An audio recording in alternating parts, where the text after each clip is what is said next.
അല്ല, ഞാനത് മുഖ്യമന്ത്രിയോട് പറഞ്ഞിട്ടുണ്ടോ? അതിൽ വീണ്ടും അന്വേഷണം വരുമെന്നല്ല താങ്കൾക്ക് അറിയില്ലല്ലോ. അതിന് ഘട്ടമാവട്ടെ. അപ്പോഴേക്ക് ഞാൻ ഡൈവേർട്ടായി. ഞാൻ ഇപ്പം നമ്മൾ ഈ പറഞ്ഞുകൊണ്ടിരിക്കുന്ന വിഷയത്തിൻ്റെ പിന്നാലെയാണ് ഞാൻ. അതിൽ നിന്ന് എന്നെ ശ്രദ്ധ തിരിക്കാൻ നിങ്ങൾ ആരും വിചാരിച്ചിട്ടും കാര്യമില്ല.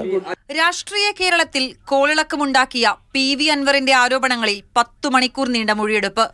പ്രത്യേക അന്വേഷണ സംഘത്തിന് എല്ലാ തെളിവുകളും കൈമാറിയെന്ന് പറഞ്ഞ അൻവർ വീണ്ടും ആരോപണങ്ങളുമായി രംഗത്തെത്തി. സ്വർണ്ണക്കടത്തിൽ ഉൾപ്പെട്ട സ്ത്രീകളെ പോലീസിലെ ഉന്നതർ ക്രൂര ലൈംഗിക വൈകൃതങ്ങൾക്കിരയാക്കിയെന്ന് അൻവറിന്റെ ഗുരുതര ആരോപണം. എന്താ പറയുക, വേട്ട നായ്കളെ പോലെ ജാമ്യത്തിൽ ഇറങ്ങിയിട്ട് അവരെ പിന്നാലെയാണ്. കാമഭ്രാന്തന്മാരാ, മനസ്സിലായോ? കാമഭ്രാന്തന്മാർ കേരളം കേൾക്കാൻ പോവാ.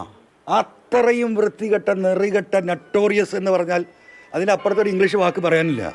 കോട്ടയ്ക്കൽ പോലീസ് സ്റ്റേഷനിലെ കെട്ടിട നിർമ്മാണത്തിൽ സുജിത് ദാസ് ഗുരുതര ക്രമക്കേട് നടത്തിയെന്നും അൻവർ പറഞ്ഞു. സർക്കാരിന്റെ അനുമതിയില്ലാതെ വിവിധ മുതലാളിമാരിൽ നിന്ന് പണപ്പിരിവ് നടത്തിയെന്നാണ് ആരോപണം. സർക്കാരിൻ്റെ ഒരു ഓർഡറും ഇല്ല, സർക്കാരിൻ്റെ ഒരു ഫണ്ടും ഇല്ല, മുനിസിപ്പാലിറ്റിയിൽ നിന്ന് ഒരു പെർമിഷനും ഇല്ല. ഒരു ബിൽഡിംഗ് അങ്ങോട്ട് കെട്ടി. എങ്ങനെ കെട്ടിയത്?